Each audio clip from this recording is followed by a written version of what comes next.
Sa Bacolod, Aksyon Radio! Aksyon Radio!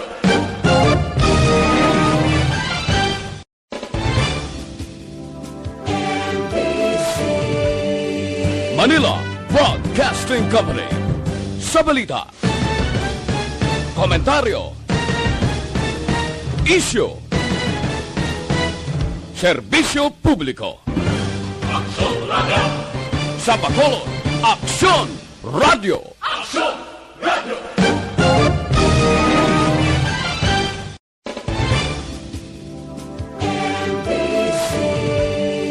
Manila Broadcasting Company. Sa balita, komentaryo, isyu, serbisyo publiko. Aksyon Radio! Sa Bacolod, Aksyon Radio! Aksyon Radio!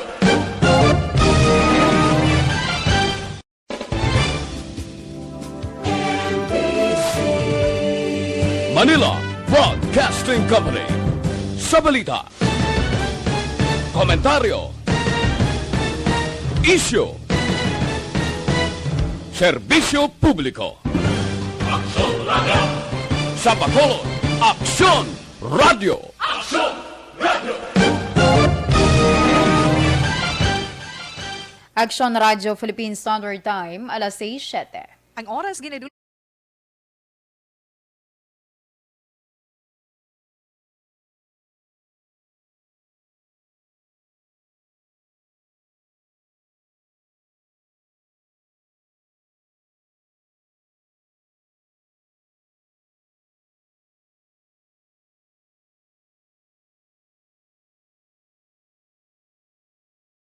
Balita Evening Edition. Magadulong sa inyo sang mga nagapanguna nga balita lokal, national, international, sports, kag entertainment. Aksyon! Balita Evening Edition. Kag karon ang inyo news team. Una sa balita! Una sa aksyon! Mayong gabi Metro Bacolod, mayong gabi kabugusan nga Western Visayas. Welcome sa papangalagad sang Aksyon Balita Evening Edition karon nga adlaw Biyernes, Abril 30, tuig 2021. Makitan kita live sa among official Facebook page kag sa YouTube channel ang Aksyon Radio Bacolod kag mabatian pagi sa www.aksyonradiobacolod.com.ph. Ang inyo tag balita, Aksyon and Defensor. Kag karon sa aton mga headliners, una sa mga balita lokal. Bacolod, ginalantaw nga yara na sa second wave sang COVID-19. Lakson kag 11 pa ka mga opisyal sa probinsya nagbaton sang Sinovac vaccine. Sa mga nagapanguna nga balita national, India-like nga pagsaka sa COVID-19 ginalantaw nga matabo sa Pilipinas kung padayon baliwalaon ang health protocols. Duha ka mga senador ginaabi-abi ang paglakip sa COVID-19 bilang work-related illness. Una sa balita! Una sa aksyon! Aksyon Radio Philippine Standard Time, alas 6:09. Detalye sa aton mga nagapanguna nga balita lokal pagkatapos lamang sa mga ini. Dr. Pinoy.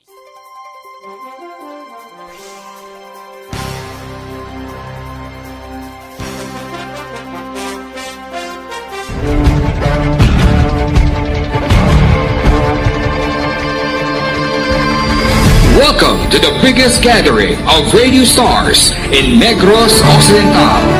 This is the biggest and most coveted recognition for people and voices behind the microphone in the island. Liwat nga nagbaton sang pagpasidungog ang mga katapo kag programa sang Aksyon Radyo Bacolod sa ginpatigayon nga tingog kag Handurawan Awards 2021. Ladies and gentlemen, our icon of radio in Negros Occidental this year goes to Fred Salanga of DYEC Aksyon Radio. Ginkilala bilang icon of radio in Negros Occidental, si Aksyon Fred Salanga. Anchorman of the Year, si Aksyon Boy Duran. Ladies and gentlemen, for Anchorman of the Year, and the winner is Renato Boy Duran of DYEZ Aksyon Radio. Reporter of the Year, si Aksyon Eric Magbanwa. For Best Reporter of the Year. And the winner is Eric Magbanwa of Aksyon Radio Bacolod. Special awards for broadcast engineering, si Aksyon Henry Espolgar. Our Tingog Kaghandurawan Awards Special Awards for Broadcast Engineering. And the winner is Henry Espolgar, DYEZ Aksyon Radio Bacolod. Best Entertainment Program for AM, ang harana sa DYEZ Aksyon Radio Bacolod. The nominees for Best Entertainment Program for AM, Ronda Extra, Tingog Mo, Tukibun Ko, and Harana. And the winner is Harana by Aksyon Radio Bacolod. Aksyon Radio Bacolod, number 1! Madamo nga salamat mga ka-aksyon sa padayon nga pagsalig sa matugtuod nga numero 1 nga istasyon. DYEZ, Aksyon Radio Bacolod. Aksyon Radio Bacolod, number 1! Tinatawag nilang new normal ang mga aksyong nakasentro sa pagpapahalaga sa kalusugan. Ginagawa natin ang new normal behaviors na ito ngayon upang makaiwas sa COVID-19. Pero kung tutuusin, marami sa mga hakbang na ito ay mga kaugalian na ating natutunan at dapat ginagawa noon pa man. Makakatulong ang mga ito sa pag-iwas sa anumang sakit. Tulad ng paglilinis ng kamay, tinuro sa atin simula pagkabata na maghugas pagdating sa bahay, bago kumain at pagkagamit ng palikuran. Sa panahon ngayon, dapat mas madalas na ang paglilinis ng kamay. Bukod sa paggamit ng tubig at sabon, maaaring gumamit ng alcohol-based hand rub o sanitizer kahit nasan ka man. Kapag naglilinis ng bahay, kailangang mas dalasan ang pag-disinfect ng mga bagay na palaging hinahawakan. Makakagawa ng pang-disinfect gamit ang ordinaryong bleach na panglaba. Maghanda ng isang parte ng bleach at ihalo ito sa 9 na parte ng malinis na tubig. Kung hindi naman emergency, hindi na kailangan pumunta pa sa doktor dahil sa telemedicine. Kapag nahihirapan sa paghinga at iba pang malalang sintomas ng sakit, agad na kumonsulta sa doktor. Maaari ring tumawag sa Barangay Health Response Team o BHERT.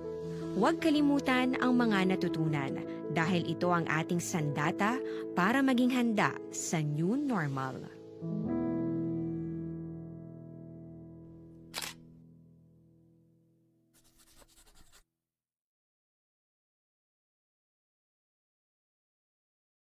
Tinatawag nilang new normal ang mga aksyong nakasentro sa pagpapahalaga sa kalusugan.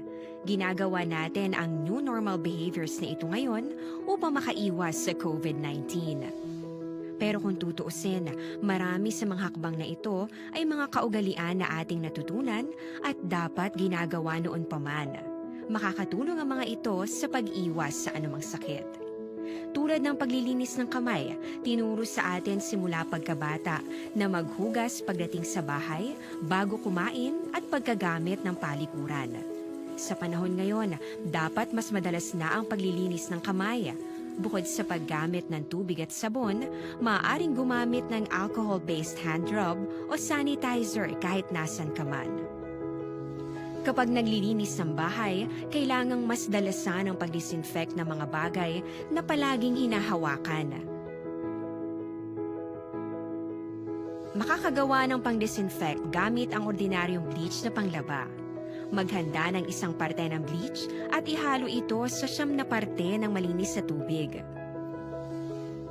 Kung hindi naman emergency, hindi na kailangan pumunta pa sa doktor dahil sa telemedicine.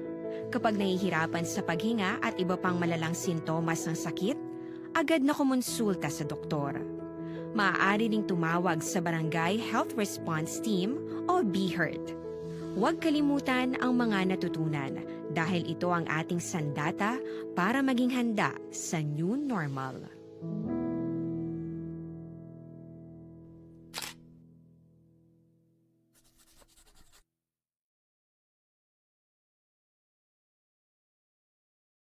Tinatawag nilang new normal ang mga aksyong nakasentro sa pagpapahalaga sa kalusugan. Ginagawa natin ang new normal behaviors na ito ngayon upang makaiwas sa COVID-19. Pero kung tutuusin, marami sa mga hakbang na ito ay mga kaugalian na ating natutunan at dapat ginagawa noon pa man. Makakatulong ang mga ito sa pag-iwas sa anumang sakit. Tulad ng paglilinis ng kamay, tinuro sa atin simula pagkabata na maghugas pagdating sa bahay, bago kumain at pagkagamit ng palikuran.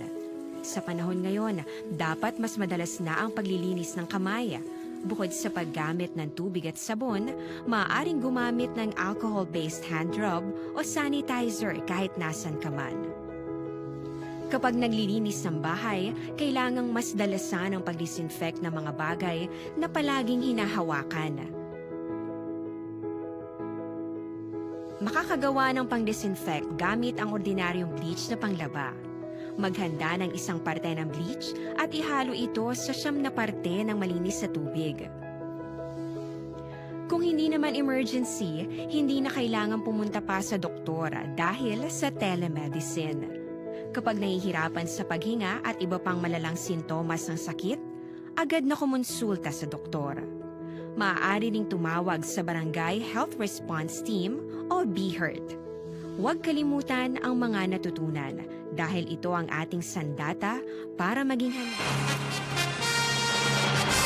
Kakaroon sa detalye sa aton mga nagapanguna nga balita lokal, ginakabig ni Bacolod City Administrator kag EOC Executive Director ang second wave na sang COVID-19 ang Bacolod.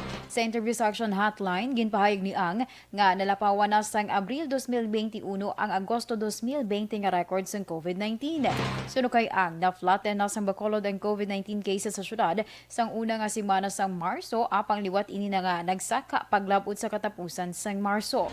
Sa latest, naglabot na sa 1,386 ang COVID-19 cases sa syudad para sa subong nga bulan, samtang 1,044 lamang sa tuong Agosto 2020.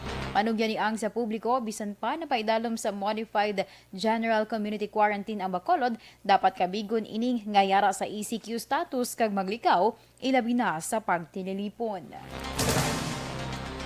Nag-abot sa bunga adlaw ang dugang 16,000 ka vials ng Sinovac vaccine gikan sa gobyerno nasyonal.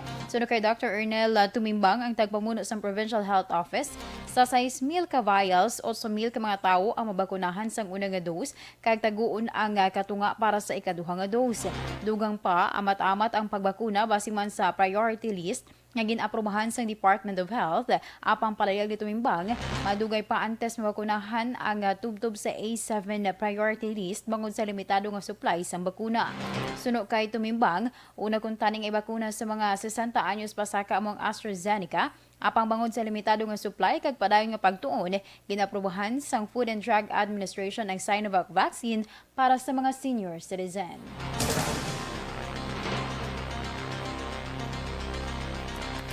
Tanan ka mga opisyal sang probinsya nakabaton sang unang nga dose ng Sinovac vaccine yagin patigayon sa Teresita Halandoni Provincial Hospital sa bunga adlaw.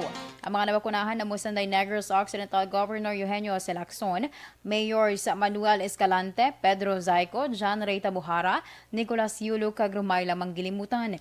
Nakabaton man sang unang dose ng Sinovac Sunday Board Member 6 Tuguanzon, Victor Havillana, Manuel Frederico, Samson Merhan kag Aracelo Sumusa. Upod man sa nagpabakuna si Provincial Veterinarian Dr. Renante Desena kag sunod kay Dr. Mary Ann Maestral, ang Chief of Hospital sang Teresita Halandoni Provincial Hospital, ginkasugtan sang tanan nga magpabakuna kag mismo sang gobernador nga Sinovac ang ilagamiton, ilabi na nga aprobado naman sa mga eksperto nga mahimo iniihatag sa nagaedad 60 anyos pasaka. The second dose is assured. So, I'm sorry, it's with us. The second dose is with us. So, assured tanan na Sinovac na second dose, we do not use it.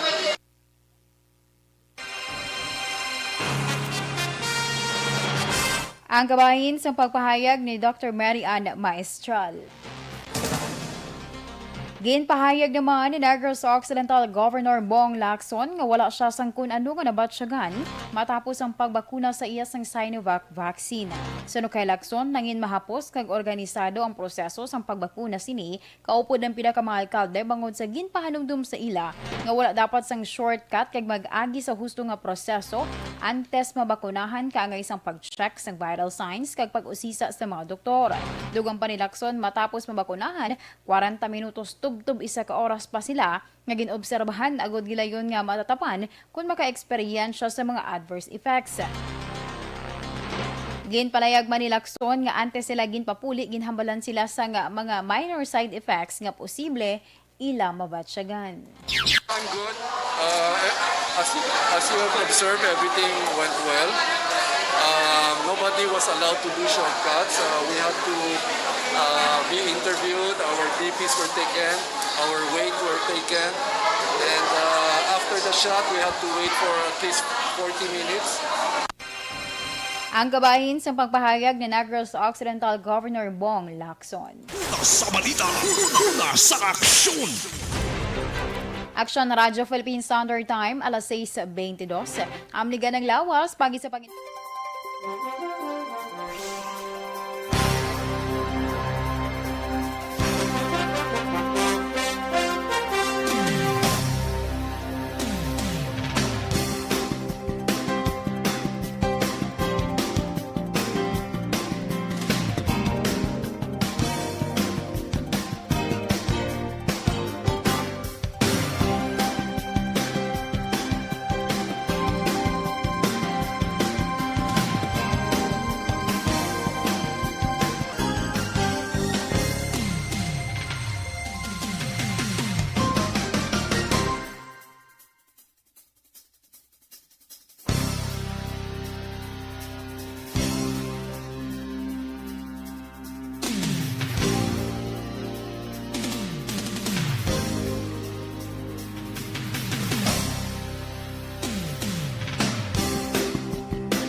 Pamatian namon ginasandigan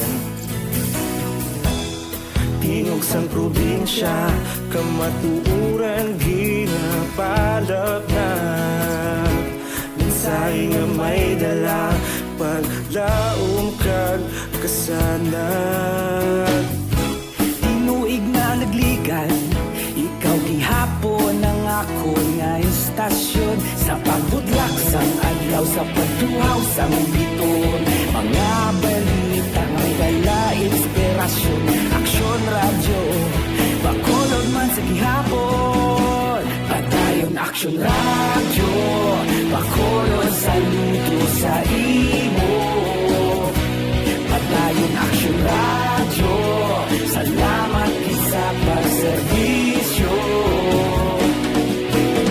Patas ka balanse, matuod ng mensahe Wala sang ginadampingan Padayon Aksyon Radyo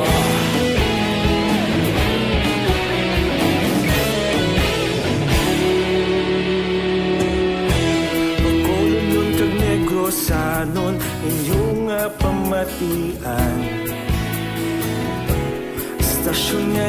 palaplag sang kamatuoran. Magbakod nga prinsipyo, reporter handa sa serbisyo. Kahapon, karun kag sa gihapon, kita magapadayon. Tinuig na nagligan, ikaw gihapon ang ako nga istasyon. Sa pagbutlak sang adlaw, sa pagtuhaw sang bituon, mga balita na may dala inspirasyon. Aksyon radyo, Bacolod man sa gihapon. Padayon Aksyon radyo, Bacolod saludo sa imo. Padayon Aksyon radyo, salamat kit sa pagserbisyo. Patas kag balanse, matuod nga mensahe, wala sa ginadampigan. Padayon Aksyon radyo. Una sa balita, una sa aksyon, sa Bacolod Aksyon Radio. Una sa balita, una sa aksyon, sa Bacolod Aksyon Radio. Kita ulog na na'y sagsang ano nga kahintangan. Responsable ang pagbalita, kagaya na ipalaknan. Malasig pero sigurado, aksyon na may dala pagpalanggan.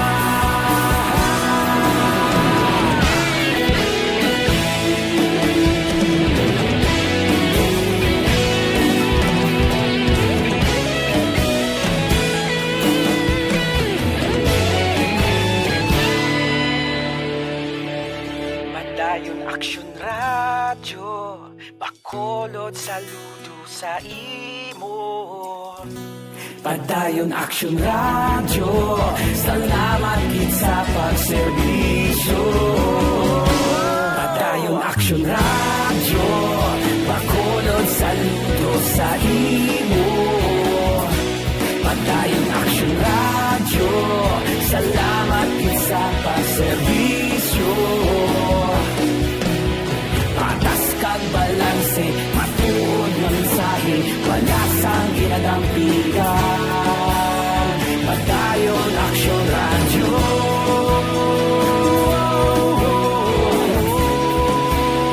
Padayon Aksyon radyo.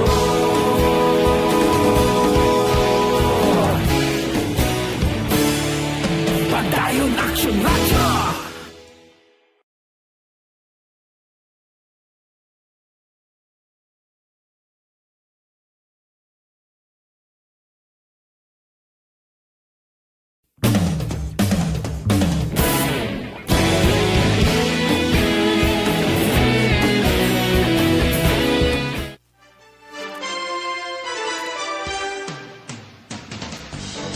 Kakaroon sa detalye sa aton mga nagapanguna nga balita national, ginaabi-abi sang duha ka mga senador ang paglakip sang Employees Compensation Commission sang COVID-19 sa listahan sang occupational and work-related diseases. Gindayaw na day Senators Francis Pangilinan kag Risa Hontiveros ang desisyon nga ginalantaw nga makabulig sa mga empleyado nga naapektuhan sang COVID-19 sa idalom sang Employees Compensation Act kag Employees Compensation Program. Sa pagdumdum sang International Workers Day, ginpahayag ni Pangilinan nga dako nga bulig sa mga empleyado ang paghatag sang husto nga sweldo kag proteksyon sa ila trabaho bangod sa paandam sang COVID-19 pandemic. Samtang ginpahayag naman ni Hontiveros nga isa ini ka welcome development bangod na sabat na nga pilasyon sa mga empleyado. Aksyon Radio Philippine Standard Time, alas 6:30. Ginpahanumdum ni Anay Senator Lauren Legarda ang importansya sang lahi nga Microfinance NGOs Act o kun RA 1069 or RA 10693 kag ang dako nga bulig sini sa panahon subong sang pandemya sa diin madamo ang ginabudlayan. Tuyo sang RA 10693 amo nga pabakuron ang mga microfinance non-government organization agud mas mahatagan sang bulig ang mga nagakinahanglan. Sa idalom sang layi, ginakilala ang papel sa mga microfinance NGOs sa pagpadayon sang local enterprise development kag social entrepreneurship. Mahimo maghulam ang publiko sa mga microfinance NGOs nga may manubo nga interest lamang nga mahimo gamiton para kapital o kung pambayad sa balay, serbisyo medikal kag sa pagtuon sa mga estudyante.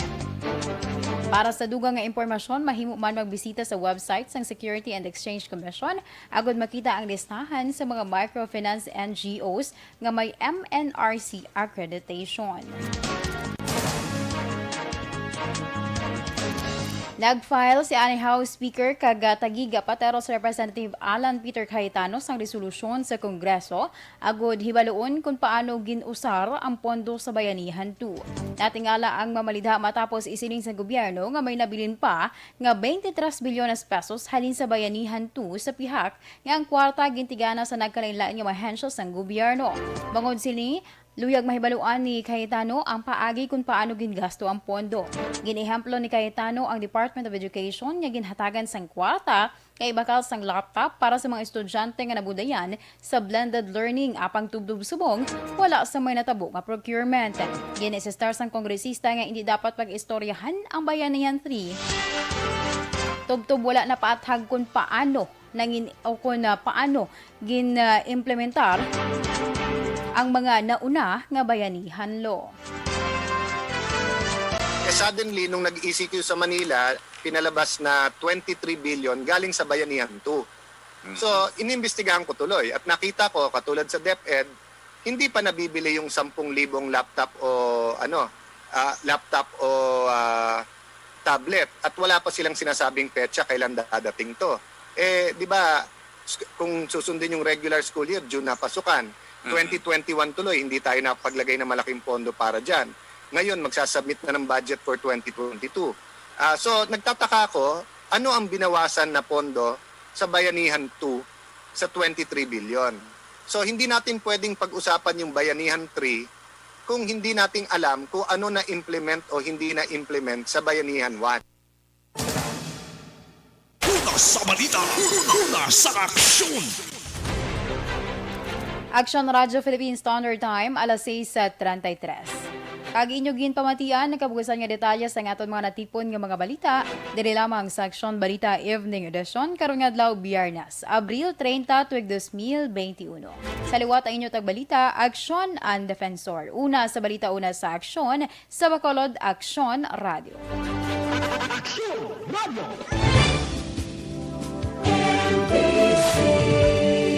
Manila Broadcasting Company. Sa balita, komentaryo, isyu, serbisyo publiko. Aksyon Radio. Sa Bacolod, Aksyon Radio. Aksyon Radio.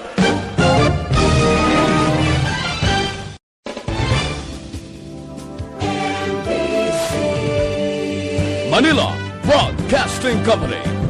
Sa balita, komentaryo, isyu, serbisyo publiko. Aksyon Radio. Sa Bacolod, Aksyon Radio. Aksyon Radio.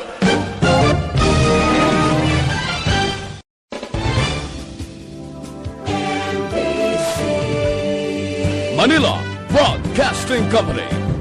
Sa balita, komentaryo, isyu, serbisyo publiko. Aksyon Radio. Sa Bacolod, Aksyon Radio. Aksyon Radio.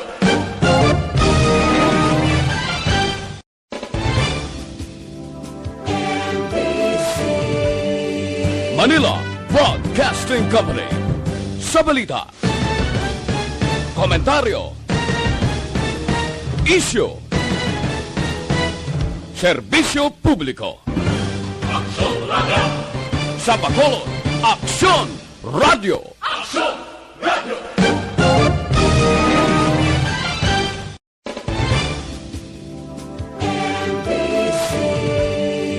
Manila Broadcasting Company. Sa balita,